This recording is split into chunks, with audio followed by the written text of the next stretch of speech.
Beverly Hills, California. 15-year-old Marcus Wellington III was staring out his bedroom balcony, watching the housekeepers around the pool below. It was 11 a.m., and he'd just rolled out of bed. "Maria!" he yelled at the Spanish-speaking cleaning lady. "Where's my breakfast? I told you to bring it up here." Maria was in her 50s, tired-looking woman who'd been working for the Wellington family for 20 years. "Marcus, your mother said, you eat downstairs now." "What? Who are you to talk to my mom? I'm your boss in this house, lady." This was just another normal morning in Marcus Wellington III's life. Money, power, and unlimited spoiling. Whatever he wanted, he got, or so he thought. Downstairs, his dad, Richard Wellington, was on the phone. "Yeah, we're going to London to check out some properties. Taking Marcus, too. Kid needs to see the world a bit." Richard was bothered by his son's behavior, but never had the guts to actually discipline him. Because honestly, he'd grown up the exact same way. Same spoiling, same ego, same money fixes everything mentality. Marcus came downstairs wearing an Armani t-shirt, Gucci sneakers, Rolex watch. Way too flashy for a 15-year-old, but in the Wellington household, this was normal. "Dad, what's this London thing? I wanted to go to Malibu." "Marcus, it's a business trip. Come along, see different cultures." "Culture, whatever. What am I gonna do there? The British are boring as hell anyway." Richard paused for a second. His son's attitude reminded him of his own childhood. Was he like this too? Probably. "Look, Marcus," his dad said, "this trip will be good for you. You should see the world." "I see the world on Instagram already. It's faster." His mom, Catherine, heard this conversation from the kitchen. "Marcus Wellington, what's that attitude? Show some respect when you talk to your father." But Marcus was already gone, hopping in his Lamborghini to meet up with friends. 2 days later, Heathrow Airport. Marcus was visiting London for the first time. Private jet, first-class service, everything still at his fingertips. This city looks so old. He grumbled getting out of the taxi. "Why haven't they updated it?" "Because, Marcus," his dad said, "this is how you preserve history. These buildings are hundreds of years old. Our house in Beverly Hills is nicer. The hotel was one of London's most luxurious spots." But Marcus was still complaining. Room service. Too slow, internet not fast enough, pillows not comfortable. Next day, tourist programs started. Tower Bridge, Big Ben, Westminster Abbey. Same attitude everywhere. What's this supposed to be? What's so special about it, especially at Westminster Abbey? While the guide was explaining history, Marcus was constantly playing on his phone. Other tourists got annoyed. An elderly British couple frowned. "Son," the old man said, "this is a sacred place. Maybe show a little respect?" Marcus looked up. "Sorry, old man.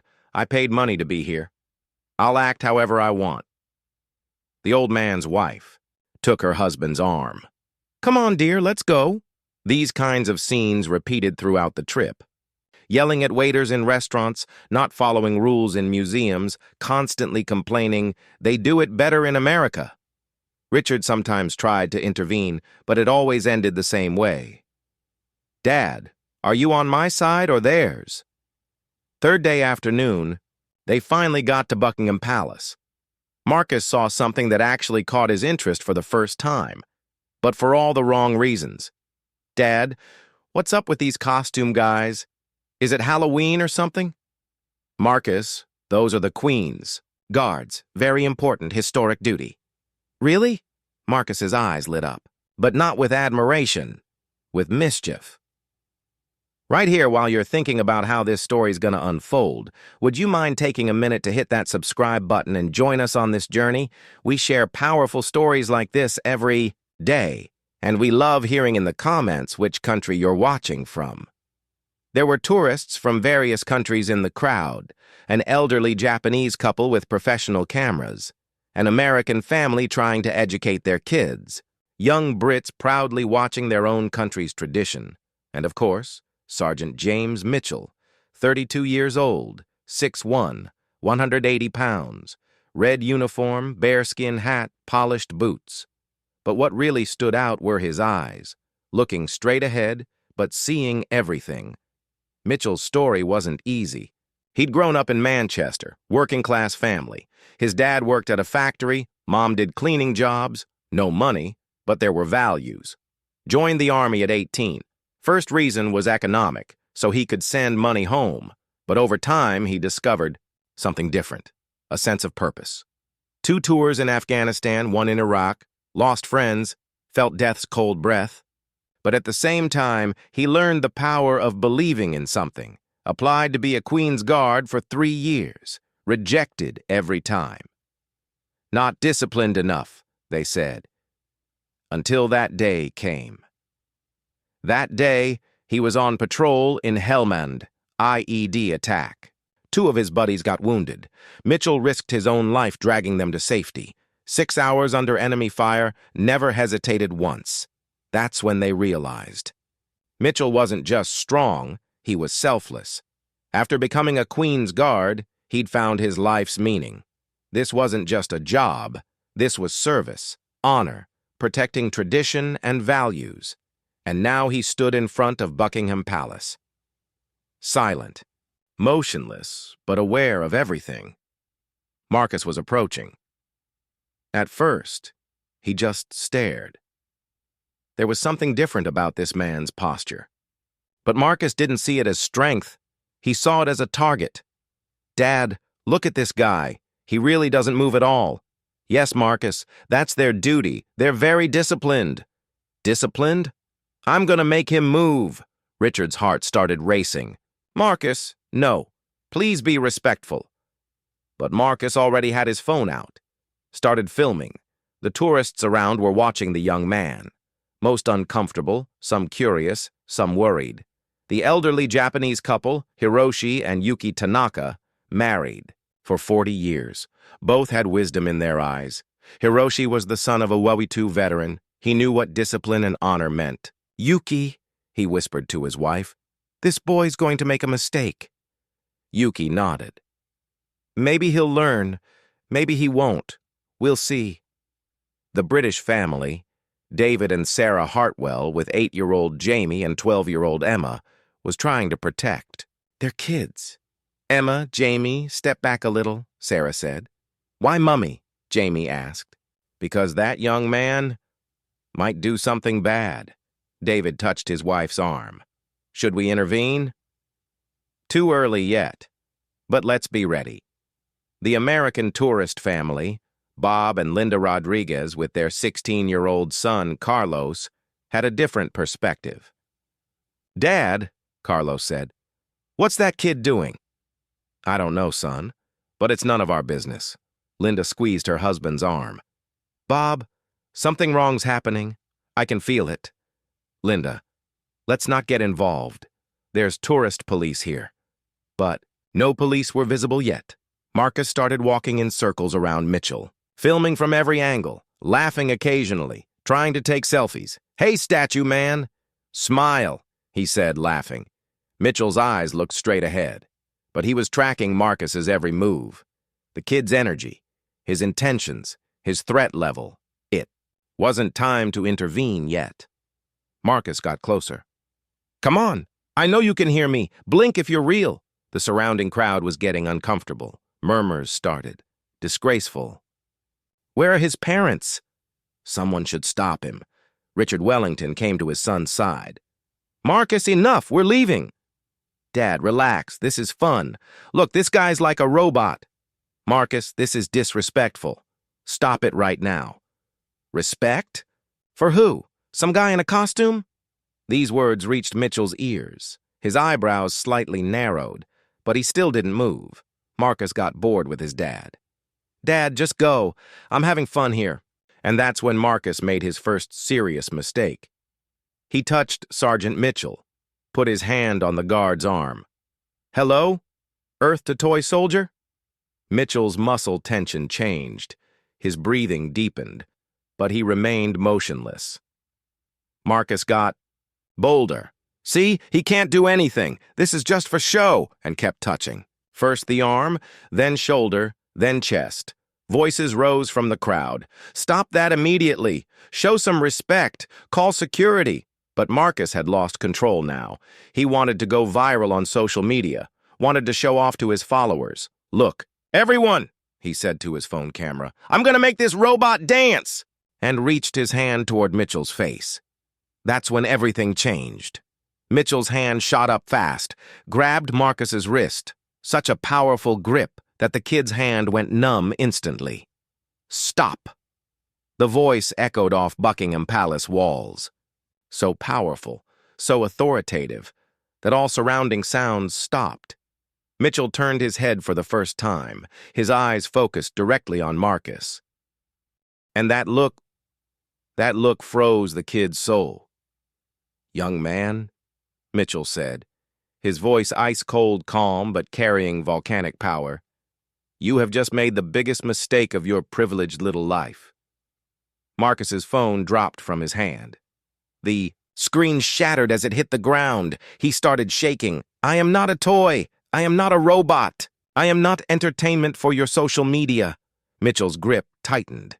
Marcus whimpered in pain. "I am Sergeant James Mitchell of Her Majesty's Grenadier Guards. I have sworn an oath to serve Crown and country with my life." The surrounding crowd was completely silent. Nobody could breathe. "And you, spoiled child, have just insulted everything I stand for." Marcus tried to pull back, but Mitchell's grip was solid. "Please. I'm sorry. I didn't know." "Sorry?" Mitchell's voice turned mocking. "You think sorry erases disrespect? You think sorry heals the wounds you've opened?" Richard Wellington rushed to his son in panic. "Sir, please. He's just a child. He doesn't understand." Mitchell released Marcus, but didn't take his eyes off him. Then looked at the father. "Sir, your child is 15 years old enough to understand respect, old enough to face consequences. Officer, we're American tourists. We have rights." "Rights?" Mitchell cut him off. "You have rights, but rights come with responsibilities, and your son has failed every single responsibility. At this point, we're curious about what this powerful confrontation makes you feel. What would you do if you faced such a situation? Share your experiences in the comments, and don't forget to subscribe so you don't miss the rest of this story." Marcus was crying now, his designer shirt soaked with sweat, his Rolex shaking. Mitchell continued, "Do you know what this uniform represents? Do you understand the price that's been paid for your freedom to stand here?" Marcus shook his head, couldn't speak. "This uniform has been worn in the trenches of the Somme, on the beaches of Normandy, in the mountains of Afghanistan. Men have died wearing these colors." A voice rose from the crowd. "Here! Here!"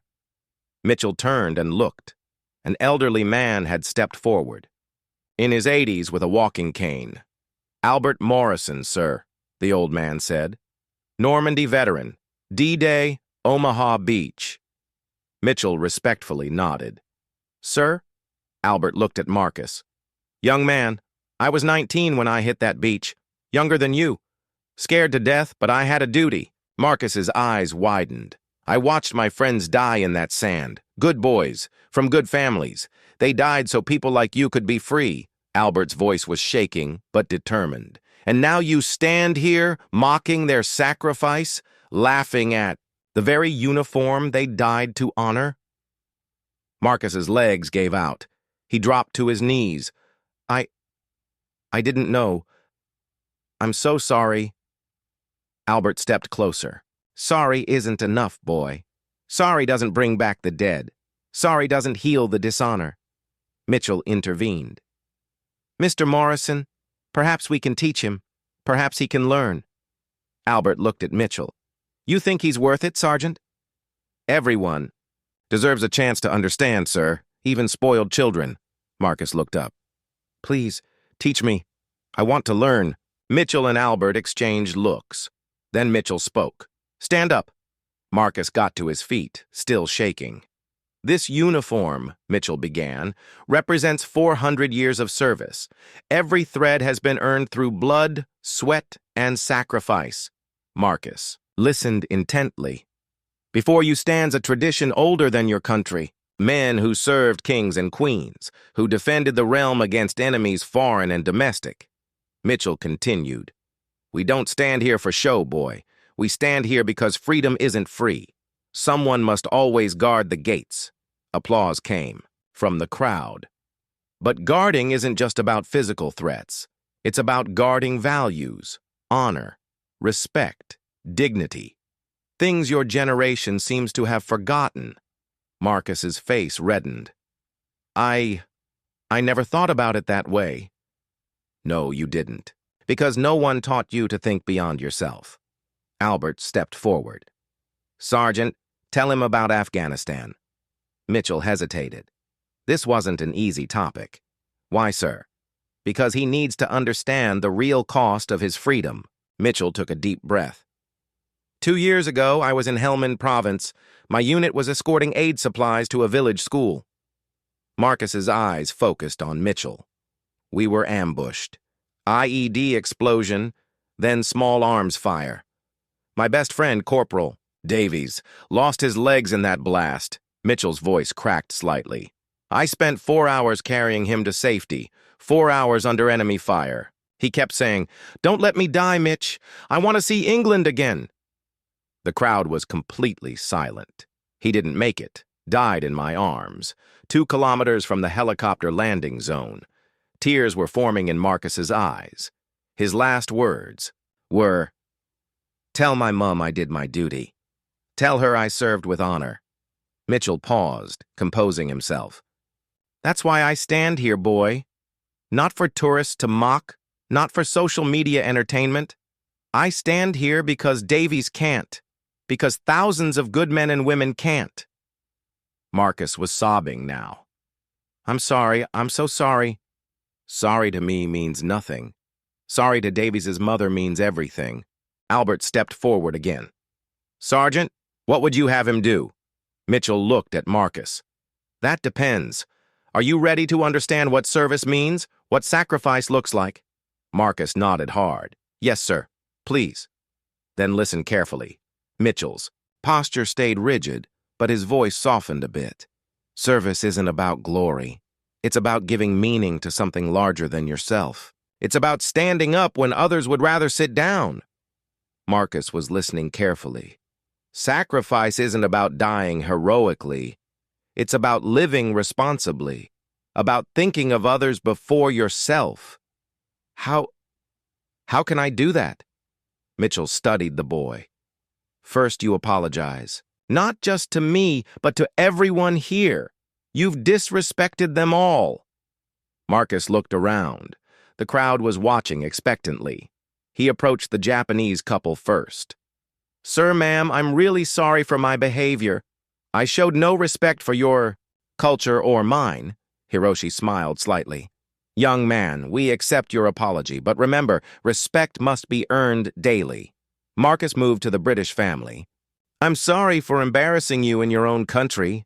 I acted like an ugly American." David Hartwell nodded. "That takes guts, son. Real guts." One by one, Marcus apologized to every person in the crowd. With each apology, something inside him was changing. What would you do if you were in this situation? Would you give this young man a second chance? Do you believe this kind of change is really possible? Share your thoughts in the comments. When Marcus came back, Mitchell asked, "How did that feel?" "Hard, but right. Like something I should have done a long time ago." "Good. That's the first step. Owning up to your mistakes." "What's the second step?" Mitchell smiled for the first time. "Learning from them." For the next hour, Mitchell told Marcus about military tradition, about the history of the Guards, about what it meant to serve something greater than yourself. He talked about discipline, not the cruel kind that breaks spirits, but the kind that builds character. He talked about honor, not the empty bragging of the privileged, but the quiet dignity of doing right when nobody's watching. He talked about courage, not the reckless showing off of youth, but the steady resolve to stand for principles even when it costs you. Marcus listened to every word. "Sergeant," Marcus finally said, "I want to be different. I want to be better. But how?" Mitchell thought about this. "That's a question only you can answer, but I'll give you a start." He reached into his uniform pocket and pulled out a small card. "This is a code I live by. 7 principles. Take it." Marcus read the card. "Treat others with respect no matter their position. Listen more than you talk. Learn from every person you meet. Stand up for those who can't stand up for themselves. Keep your word, no matter what it costs. Serve something bigger than yourself. Remember that freedom isn't free. Someone always pays the price." "Can you live by these principles?" Mitchell asked. I want to try. Trying isn't enough. Either you commit or you don't. No middle ground." Marcus looked at his father, then at the crowd, then back at Mitchell. "I commit? Good. Then prove it." "How?" Mitchell pointed to Albert Morrison. "Start with him. A 90-year-old man's been standing here for an hour because of your screw-up. What does honor say you should do?" Marcus immediately got it. He went to Albert. "Sir, would you like to sit down? I can find you a chair." Albert smiled. "That would be very kind, young man." Marcus looked around, spotted a nearby cafe. "Dad, can you help me get Mr. Morrison a chair?" Richard, who'd been quiet through most of this, nodded. For the first time in years, he was actually proud of his son. As they helped Albert get comfortable, the old veteran spoke to Marcus. "You know, boy, I wasn't always a good person either." Marcus looked surprised. "Oh yeah, I was quite the troublemaker when I was young. Thought the world owed me something." "What changed you?" "Same thing that's changing you right now. I met someone who showed me what real strength looks like." Albert pointed to Mitchell. "Men like the sergeant there. They're not strong because of their muscles. They're strong because of their character." "How do I build character like that?" Albert chuckled. "One choice at a time, son. One choice at a time." Meanwhile, Mitchell was talking to Richard. "Your son's got potential," the sergeant said. "Really? After what he did?" "Especially after what he did. Takes strength to admit you're wrong. Takes character to change." Richard looked at his son, now deep in conversation with Albert. "I haven't been much of a father, have I?" Mitchell studied the older man. "Not my place to judge. But I will say, it's never too late to start. How do I undo 15 years of spoiling him?" "You don't undo it. You build from here. Show him what real leadership looks like." Richard nodded slowly. "I think I get it." As the afternoon went on, something pretty amazing happened. Other tourists started coming up to Marcus, curious about his transformation. A young British student asked, "What made you change your mind?" "About the guards?" Marcus thought carefully before answering. "I learned that what looks like just standing still is actually standing up for something important." An elderly German tourist commented, "In my country, we have similar traditions. Discipline and honor, yes?" "Yes, sir. I think I'm starting to understand that now." Don't forget to subscribe and hit that bell icon to see the rest of this powerful transformation, because the real lessons of this story are just beginning. As the day was ending, Mitchell's duty shift was finishing up. The ceremony of changing. The guard was about to begin. "Marcus," Mitchell called, "come here." The boy came over. "Watch carefully. This ceremony represents the unbroken chain of service. One guard relieves another, but the duty continues." As the new guard approached, Mitchell performed the ceremony with precise, almost artistic movements. Every step, every turn, every gesture had meaning. Marcus watched in awe. "It's beautiful," he whispered. "It's responsibility passing from one person to another," Mitchell corrected. "Most beautiful thing in the world." When the ceremony ended, the new guard took position. Mitchell was officially off duty. He turned to Marcus. Walk with me." They walked away from the crowd, toward a quieter part of the palace grounds. "What happens now?" Marcus asked. "Now you go home, and you decide who you want to be." "I want to be like you." Mitchell stopped walking. "No. You want to be like yourself, but better. I can't teach you to be me. I can only help you find the best version of you." Marcus thought about this. "Will I see you again?" "That depends. Will you keep your word? Will you live by those principles?" "I promise I will." Mitchell held out his hand. "Then you'll see me every time you look in the mirror and like what you see." They shook hands, not like adult and child, but like one man to another. Richard came over. "Sergeant, how can we ever thank you?" "Take care of your son, not by giving him everything he wants, but by teaching him to want the right things." Richard nodded. "I understand." As they were getting ready to leave, Marcus had one last question. "Sergeant? What if I mess up again? What if I fail?" Mitchell smiled. "Then you get back up, own your mistake, learn from it, and keep going. That's what soldiers do. That's what men do." 6 months later, Marcus Wellington III was back in Beverly Hills, but he was a different person. At school, he'd started a program helping younger kids deal with bullying, not by fighting back, but by standing together. He'd quit 3 of his social media accounts, keeping just one where he shared stories of service members and veterans. He'd talked his dad into donating money to Wounded Warrior programs instead, of buying him a new car for his 16th birthday. And every morning, when he looked in the mirror, he asked himself, "Am I living by the principles? Am I serving something bigger than myself?" Most importantly, he'd started volunteering at the VA hospital in Los Angeles, spending time with veterans, listening to their stories. One afternoon, while reading to a blind veteran named Frank, the old soldier asked, "Kid, why do you come here?" "Most people your age are out having fun." Marcus thought about the question.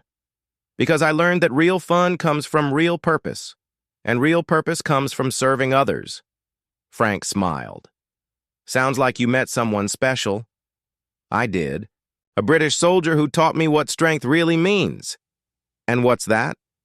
"Standing up for what's right, even when it's hard. Especially when it's hard."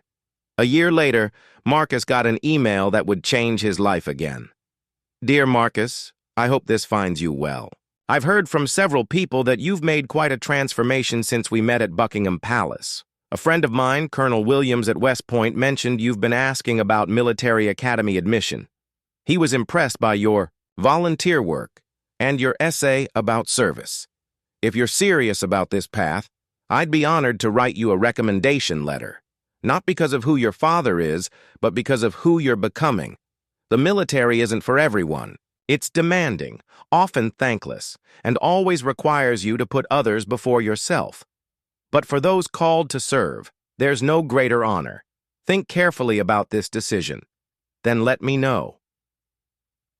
Respectfully, Sergeant James Mitchell, Her Majesty's Grenadier Guards. Marcus read the email 3 times. 3. Then he walked to his father's study. "Dad, I need to talk to you about my future." Richard looked up from his paperwork.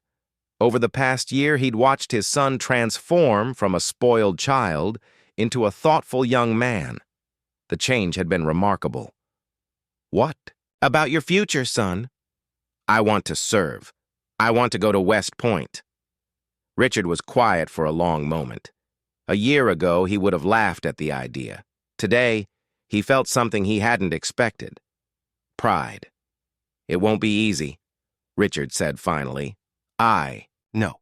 You'll be giving up a lot of comfort, a lot of privilege. I know that too. You could have any life you want, any career, any luxury." Marcus smiled. "Dad, I learned something in London. Having everything you want isn't the same as wanting the right things." Richard stood up and hugged his son. "Then you have my support and my respect. What message does this story give you for your own life? How do you think such encounters can shape our future? share your thoughts in the comments, and don't forget to like the video so this powerful message reaches more people. Of course, this story is dramatized, inspired by real events. Our goal is to entertain and create awareness, but the message inside is real. Respect changes the world, one person at a time. See you in our next story, and remember, every encounter has the potential to change a life. You too can be part of that change.